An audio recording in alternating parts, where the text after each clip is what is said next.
वीरेंद्र कुमार जैन, श्रीमती मीना जैन, श्री रितेश कुमार जैन, श्रीमती रोजी जैन, श्री अंकुर जैन, श्रीमती रुचि जैन, सिद्धार्थ जैन, शुभी जैन, समयक जैन, अनुभव जैन, अरहंत ज्वेलर्स परिवार, मेरठ। श्री शांति कुमार सोगानी, श्रीमती ममता सोगानी, प्रियतम मयूरी, ऋषभ, श्री सिद्धेश, नित्या, जिताशा, प्रीति, आदित्य, जापान निवासी, Jaipur Rajasthan. Firm Sogani jewellers private limited, Jaipur. Firm हाइवा हेवन रिसोर्ट, जयपुर।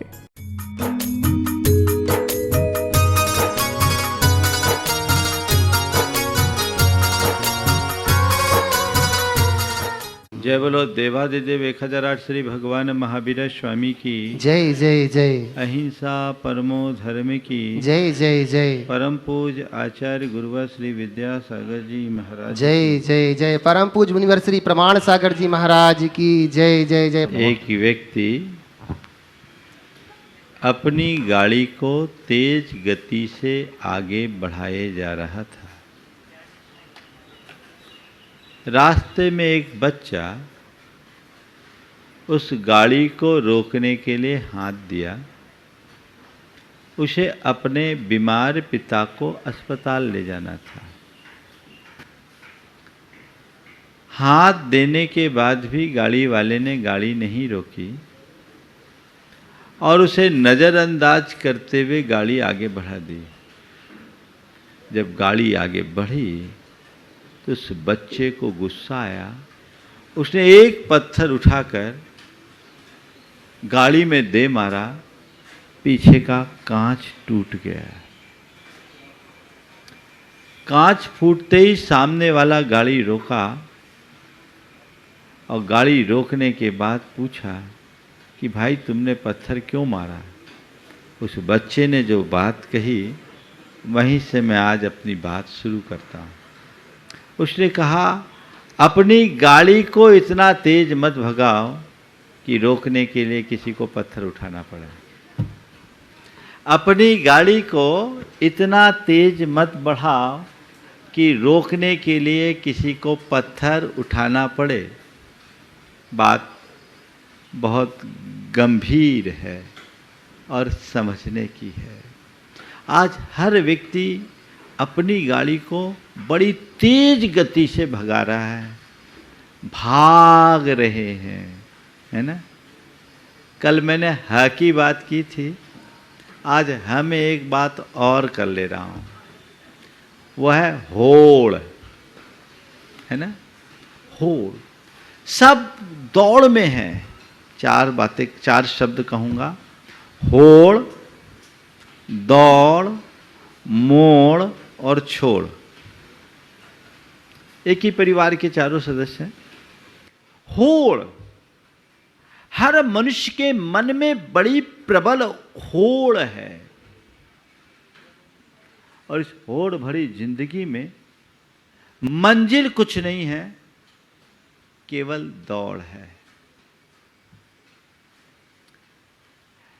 अगर कोई व्यक्ति कोई एकाध लक्ष्य लेकर के चले और उसके लिए अपनी गति को तेज करे तो फिर भी समझ में आता है।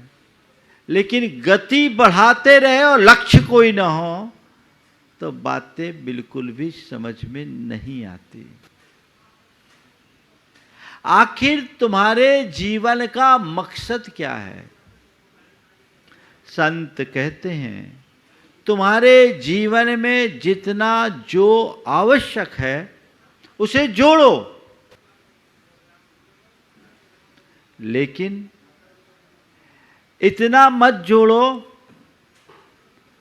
कि केवल दौड़ते रह जाओ।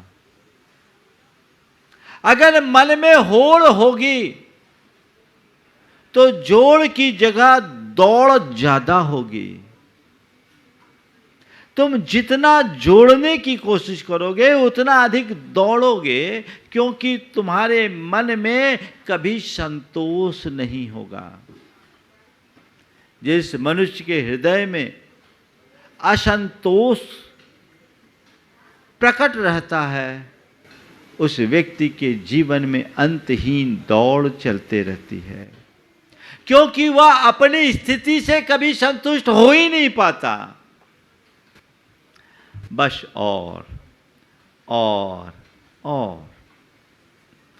केवल और उसका कोई अंत नहीं। एक ही बात, एंड। संत कहते AND एंड की जगह END एंड पर आने की कोशिश करो। तुम्हारे एंड का एंड कब है? कब द एंड होगा? इसके प्रति सोचने की कोशिश करनी चाहिए। लेकिन क्या बताऊं, आज की जो व्यवस्थाएं हैं उस व्यवस्था के अनुसार तो हम लोगों को जन्म से ही होड़ में खपा दिया जाता है। पढ़ाई करना है तो पढ़ाई की होड़, परीक्षा में रिजल्ट की होड़। एक बच्चे के मन में जन्म से ही ये संस्कार भर दिए जाते हैं, केवल होड़, केवल होड़, केवल होड़। ये होड़ अंततः हमें अंदर से कमजोर बनाती है। संत कहते अपनी शक्ति के अनुरूप स्वयं को आगे बढ़ाना बुरा नहीं है, पर किसी को पीछे छोड़ने का भाव कभी अच्छा नहीं है। तुम आगे बढ़ो, ये प्रगति है, पर मुझे उससे आगे बढ़ना, ये प्रतिस्पर्धा है। प्रगति हमेशा हमारे जीवन के लिए अच्छी बनती है। हम प्रेरणा पा सकते हैं किसी को आगे बढ़ता देखकर कि वो आगे बढ़ा है, मुझे भी आगे बढ़ना है, वो यहाँ तक पहुँचा है, मुझे भी वहाँ पहुँचना है। इसमें कोई बुराई नहीं है, किसी को आगे बढ़ता देखकर तुम उससे प्रेरणा पाओ। लेकिन किसी को अपने से आगे बढ़ा देखकर तुम उसे पीछे छोड़ने का मनोभाव लाओ, उससे आगे निकल जाने का मन बनाओ, ये कतई अच्छी नहीं। होड़ बुरी चीज है। जब मनुष्य के मन में होड़ होती है तो वो केवल दौड़ते रहता है, क्योंकि उसे अपनी उपलब्धियों से संतोष नहीं होता और न ही वो अपने उपलब्धियों का सुख भोग पाता है। आज हर व्यक्ति के साथ देख लो, लखपति आदमी करोड़पति बनने की होड़ में है और करोड़पति अरबपति बनने की होड़ में है। अब क्या होता है, वो लखपति है तो लाख का सुख नहीं भोग रहा है, करोड़पति बनने की होड़ पैदा करके 99 लाख के अभाव का दुख भोग रहा है। वो दौड़ रहा है, अरे तुम्हारे पास लाख है, तुम्हारे लिए पर्याप्त हो सकता है, और तुम्हारे काम का तो वही है जो तुम्हारे पास है, वो नहीं जो औरों के पास है। पर तुम्हारी बड़ी कमजोरी है, तुम उसे देखते हो जो औरों के पास है, उस तरफ तुम्हारा ध्यान ही नहीं जाता जो तुम्हारे पास है। होड़ की परिणति ही कुछ ऐसी होती है जो उपलब्धियों को और न देख करके हमें नए नए टारगेट देती है और उधर ही दौड़ाना शुरू कर देती है। ये अंधी दौड़ है। संत कहते इस होड़ को छोड़ो, जीवन को मोड़ो। आप गाड़ी चलाते हो, आपकी अपनी गाड़ी है, कितनी भी अच्छी गाड़ी है, आप अपनी मस्ती में अपनी गाड़ी ड्राइव कर रहे हो, आपको कोई ओवरटेक करके चला जाए, आपको कोई फर्क पड़ता है? नहीं। क्यों? मेरे सामने मेरा लक्ष्य है, मैं अपनी मस्ती में चल रहा हूं, मेरी गाड़ी है, मेरी गति है, मेरा अपना डेस्टिनेशन है, मैं चल रहा हूं। लेकिन कोई व्यक्ति गाड़ी चलाते समय ये लक्ष्य लेकर चले कि सबको पीछे छोड़ना है, तो उसको क्या होगा? एक को ओवरटेक करेगा, दूसरे को ओवरटेक करेगा, तीसरे को ओवरटेक करेगा, चौथे को ओवरटेक करेगा। वो ओवरटेक करता रहेगा, गाड़ी चलाने की मस्ती का अनुभव नहीं कर पाएगा और हो सकता है इसी ओवरटेक करते करते खुद को ही ओवर कर लेगा। ये होता है ना। संत कहते हैं तुम्हारे पास जितनी शक्ति हो, जैसी क्षमता हो, जैसा संसाधन हो और जैसी अनुकूलता हो, तुम अपनी गति बना करके चलो, उसकी पूरी मस्ती लो, अनुभव करो, सुख भोगो, पर किसी दूसरे को अपने सामने कभी खड़ा मत करो। हाँ, तुमसे ऊंचा तुम्हारे सामने कभी कोई खड़ा हो तो उसका विनम्रतापूर्ण बहुमान करो और उससे कुछ प्रेरणा लो कि इसने अपना 100% दिया तो इस मुकाम को छुआ है, मुझे भी अपने आगे के मुकाम की तरफ देखना है और उसके लिए अपनी दुर्बलताओं को दूर करके स्वयं को ऊंचा उठाना है।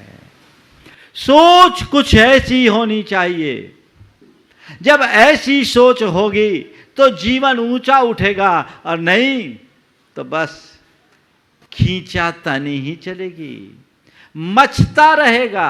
आज लोगों के साथ तो यही हो रहा है। जीवन का जो रस लेना चाहिए वो रस नहीं है। और एक बात बताऊं, इससे कोई नहीं बचा, होड़ से कोई नहीं बचा।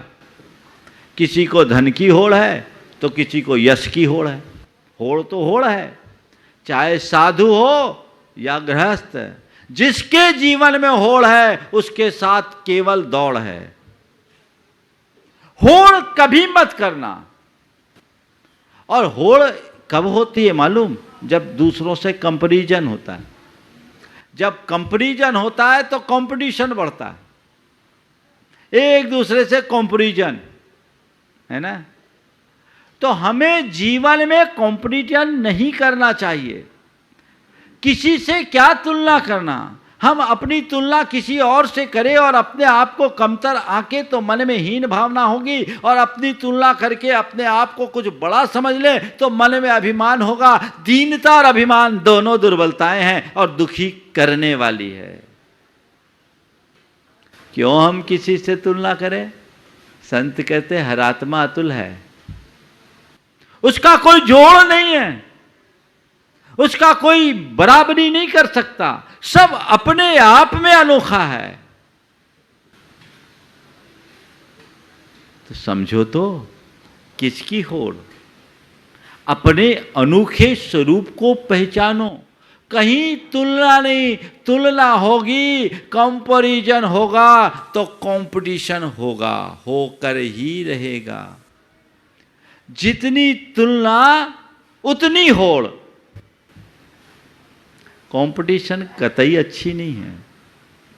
कंपैरिजन से बचो तो कंपटीशन छूटेगा, और फिर आगे बढ़ना है तो दो काम और करो, कोऑर्डिनेशन करो और कॉम्बिनेशन बना के चलो।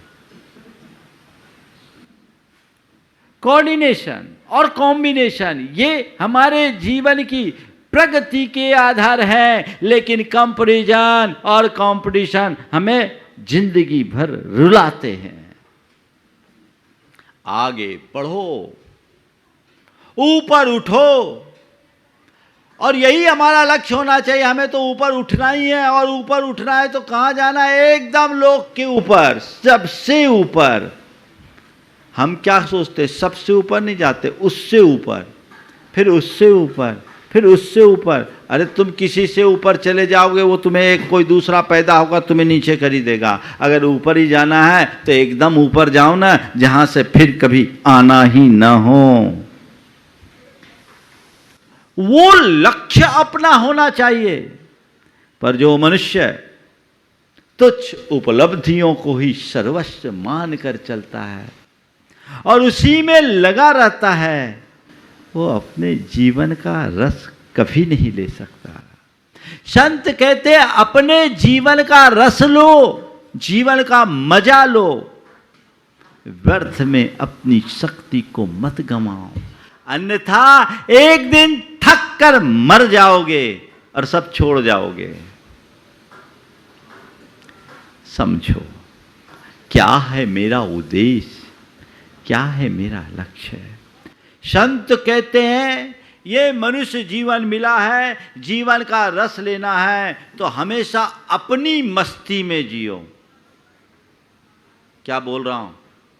जीवन का रस लेना है तो अपनी मस्ती में जियो, अपने भीतर देखो, अपने भीतर झांको, अपनी क्षमता का आकलन करो, अपने संसाधनों का उपभोग करो, औरों के संसाधनों की तरफ कभी मत देखो और औरों से अपनी तुलना कभी मत करो। हाँ, कदाचित करो भी तो एक प्रेरणा के लिए उन्हें अपना आदर्श बनाओ, पर कभी किसी को अपना प्रतिद्वंदी बनाकर खड़ा मत करो। प्रतिस्पर्धा नहीं। खुद आप चाहोगे तो जीवन में एक नई ऊंचाई घटित कर सकोगे। वैसा पुरुषार्थ मन में होना चाहिए। जो लोग किसी भी प्रकार की होड़ में रहते हैं जीवन भर दुखी होते हैं। मेरे संपर्क में एक युवक, आज काफी संपन्नता उसने हासिल की और बहुत जीरो से स्टार्ट किया। एक दिन उसकी धर्मपत्नी ने आकर मुझसे कहा कि महाराज जी, इनको थोड़ा समझाइए। मैंने पूछा क्या बात? बोले महाराज, इनको बिजनेस के अलावा और कुछ दिखता ही नहीं। बिजनेस के अलावा कुछ दिखता ही नहीं है। मैंने उससे बात किया। उस व्यक्ति ने बड़ी ईमानदारी से बात की। मैंने कहा भाई, तुम्हारी पत्नी तुम्हारे सामने तुम्हारी शिकायत कर रही है, तुम्हारा क्या कहना है? महाराज ये सही कह रही है, लेकिन मैं क्या करूं?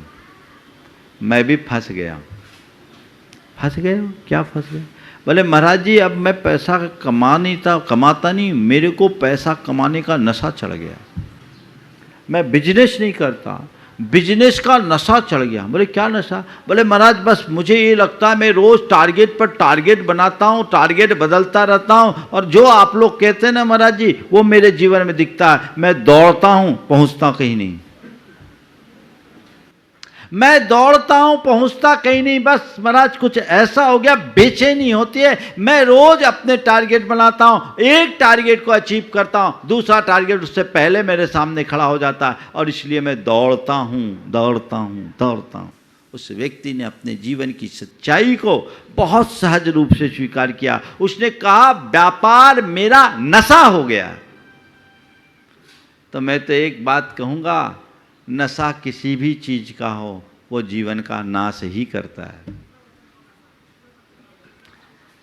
ये कह रही है बहन जी कि महाराज जी, हमें तो प्रवचन सुनने का नशा है। तुम्हें सुनने का नशा होगा, पर करने का नशा हमें नहीं है। आज मेरा मूड नहीं था। आज मैं कुछ और कार्य के लिए अपना समय सुरक्षित रखना चाह रहा था और कुछ चिंतन कर रहा था मुझे कि भाई 1-1.5 घंटे का समय मुझे सुबह मिलेगा, कुछ करूँगा। लेकिन महाराज जी, आज आप प्रवचन नहीं करोगे तो अच्छा नहीं लगेगा, आप तो प्रवचन करो। मैंने तो मना ही कर दिया था, पर जाप करते करते भाव हुआ कि चलो कर ही दो। ये नशा नहीं है, ये अभिरुचि है। ध्यान रखना, नशे में और अभिरुचि में बड़ा अंतर है। अच्छे कार्य की अभिरुचि जगाओ, उसके प्रति उत्साह रखो, लेकिन उसके अभाव में कभी मायूस मत हो। नशे में और रुचि में यही अंतर है। जिस कार्य के प्रति रुचि होती है, उसके प्रति हमारे मन में हमेशा उत्साह बना रहता है और उसकी पूर्ति के लिए हम प्रयत्न भी करते हैं। लेकिन जिस चीज का नशा हो जाता है, उसके अभाव में व्यक्ति रह भी नहीं सकता। इसलिए नशा तो किसी चीज का नहीं, व्यापार का नशा, टारगेट पर टारगेट, ऐसा मत करो, है ना। सब लोग क्या सोचते हैं, मुझे नंबर 1 रहना है।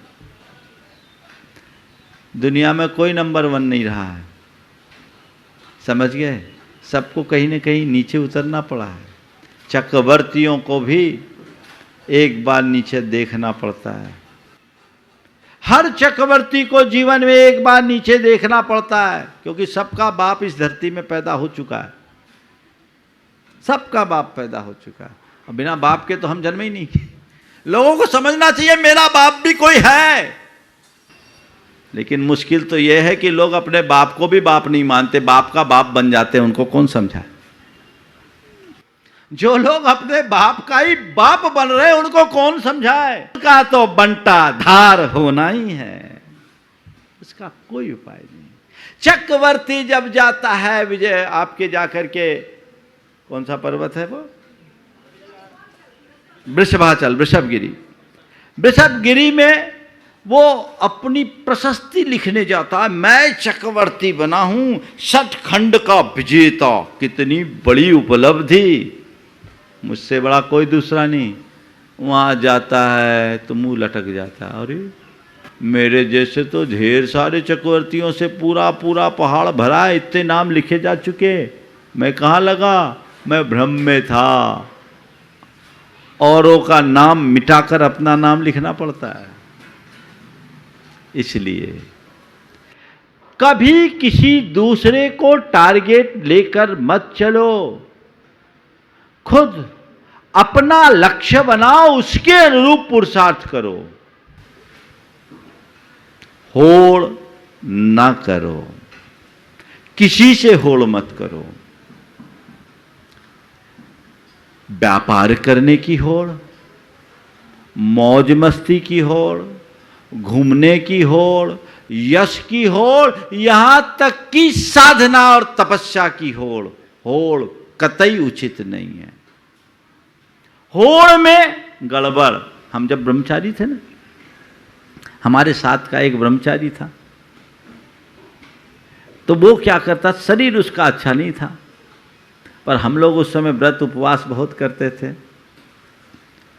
तो व्रत उपवास गुरुदेव के निर्देशानुसार करते थे। तो जैसा हम लोग करें वो भी करना चाहे, जैसा हम लोग करें वो भी करना चाहे। अब शरीर तो फिट नहीं, और वो करे, और करे उपवास करने के बाद पारना करे, तो पारना में उसको एक एक दो दो दिन तकलीफ हो, भोजन ही नहीं किया जाए। तो हमारे साथ का एक ब्रह्मचारी था, बड़ा मजाकी बुंदेलखंडी बोलता था, वो उसको बोलता था होड़ में टिड्ड गए। होड़ में टिड्ड गए मतलब होड़ में तुमने अपना सब कुछ खो दिया।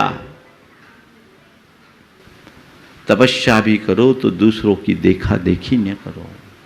हाँ, दूसरों को देखकर यदि तुम्हारे मन में तपस्या करने की प्रेरणा आती है तो ये सुलक्षण होना चाहिए, लेकिन वो तप कर रहा मैं भी करूं, अच्छी बात है, पर मैं उससे अच्छा करूं, ये अच्छी बात नहीं।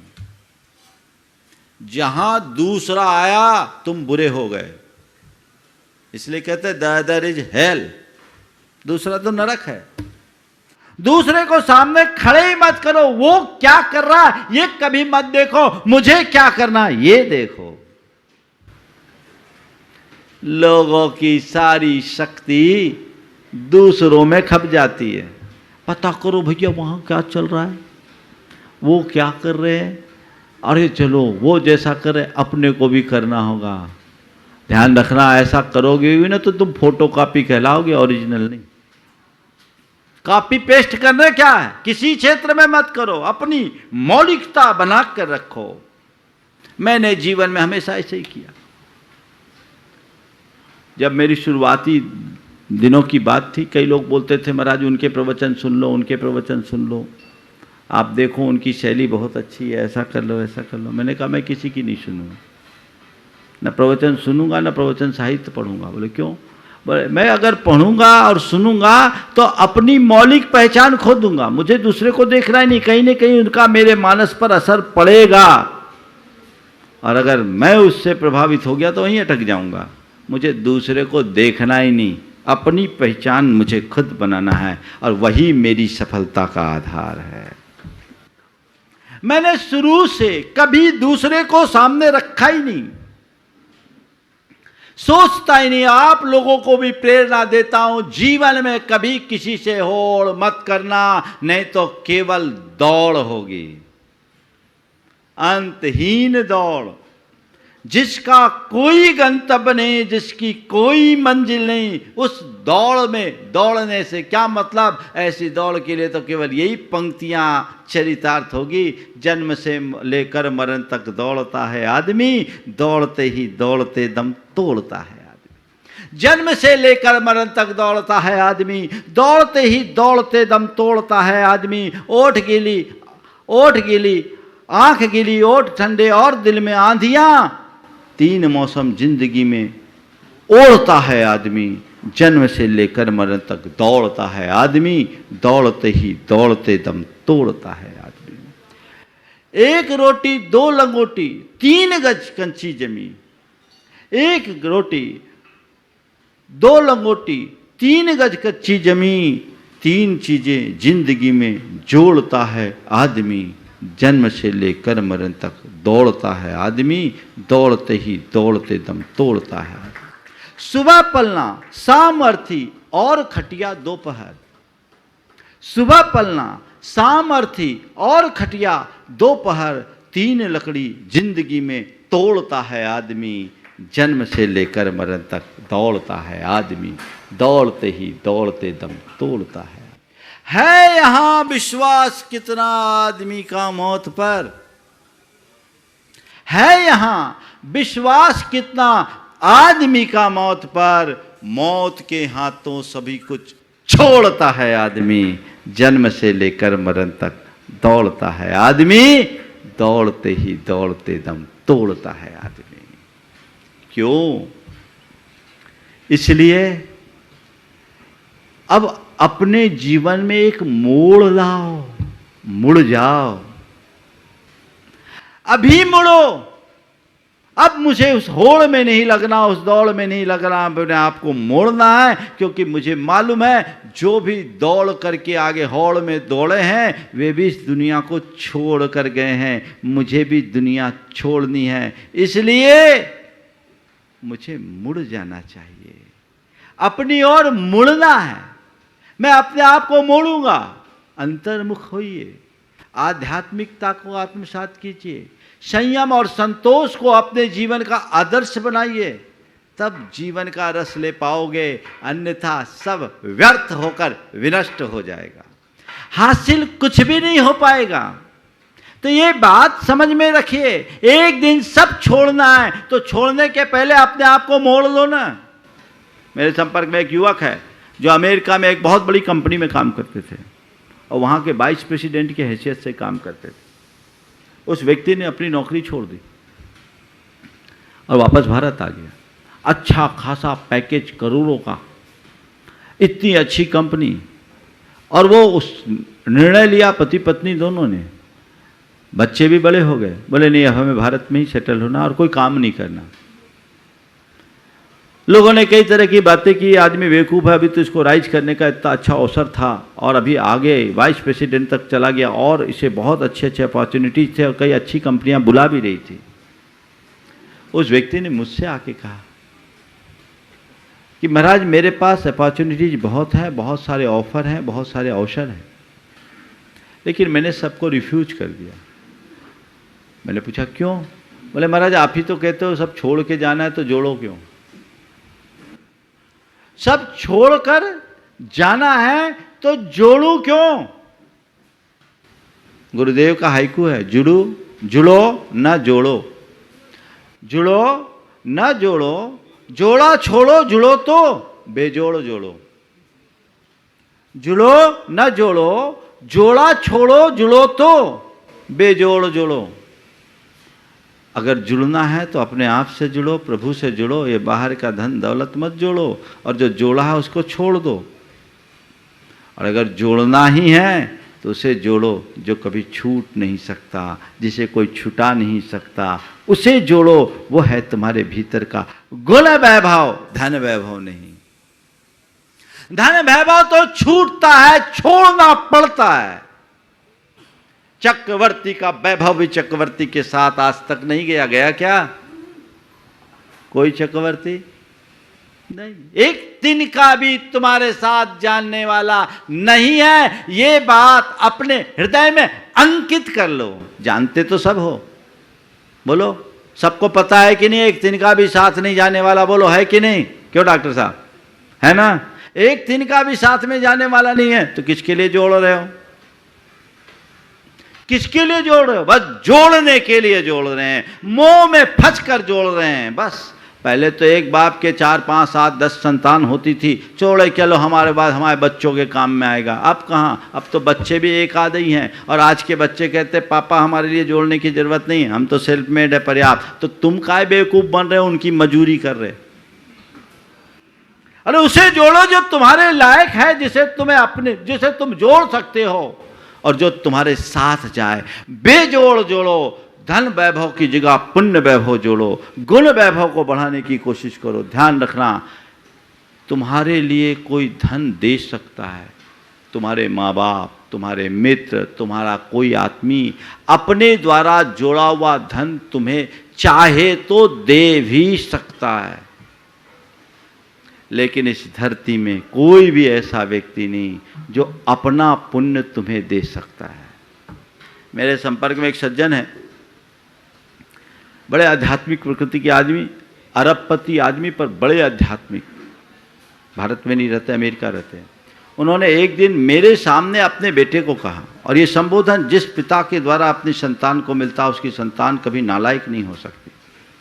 मेरे सामने पहली बार बेटे को लेकर आए, इंट्रोड्यूस किया, महाराज आशीर्वाद दीजिए, ये धर्म मार्ग में लगे, व्यापार तो करे लेकिन व्यापार को ही लक्ष्य न बनाए। और अपनी तरफ से एक संबोधन दिया, क्या देखो हमारे पास जो धन है, हमारे द्वारा जोड़ा हुआ धन, यदि मैं चाहूं तो, इशारा करते, मैं चाहूं तो तुम्हें दे सकता हूं।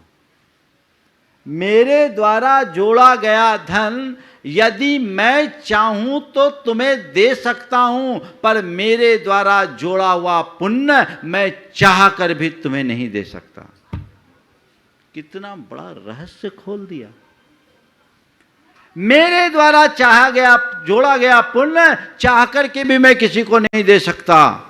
तो ध्यान रखना, कोई भी तुम्हें भी नहीं दे सकता, इसलिए उसे तुम्हें खुद जोड़ना होगा। इसलिए सही जोड़ो, होड़ छोड़ो, दौड़ छोड़ो और जीवन को सही रास्ते पर मोड़ो। एक मोड़ घटित करो जो जीवन में आनंद देगा।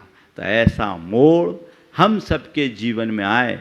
गुणायतन उसी मोड़ को उत्पन्न करने का एक प्रयत्न मात्र है, जिससे जीवन में मोड़ आए, जिसे आप कहते हैं ना टर्निंग पॉइंट। जब तक तुम्हारा चित्त नहीं मुड़ता, जीवन में मोड़ नहीं आता, तब तक जीवन का रूपांतरण असंभव है। सोच बदलनी चाहिए, चिंतन की धारा बदलनी चाहिए, जीवन में एक मोड़ आना चाहिए। ऐसा मोड़ हमारे जीवन में आए, उस अनुरूप अपने जीवन को आगे बढ़ाएं। यहीं पर विराम। बोलिए परम पूज आचार्य गुरुवर श्री विद्यासागर जी महाराज की। इस कार्यक्रम के पुण्यार्जक थे श्री वीरेंद्र कुमार जैन, श्रीमती मीना जैन, श्री रितेश कुमार जैन, श्रीमती रोजी जैन, श्री अंकुर जैन, श्रीमती रुचि जैन, सिद्धार्थ जैन, शुभी जैन, समयक जैन, अनुभव जैन, अरहंत ज्वेलर्स परिवार, मेरठ। श्री शांति कुमार सोगानी, श्रीमती ममता सोगानी, प्रियतम मयूरी, ऋषभ, श्री सिद्धेश, नित्या, जिताशा, प्रीति, आदित्य, जापान निवासी, Jaipur Rajasthan. Firm Sogani jewellers private limited, Jaipur. Firm हाइवा हेवन रिसोर्ट, जयपुर।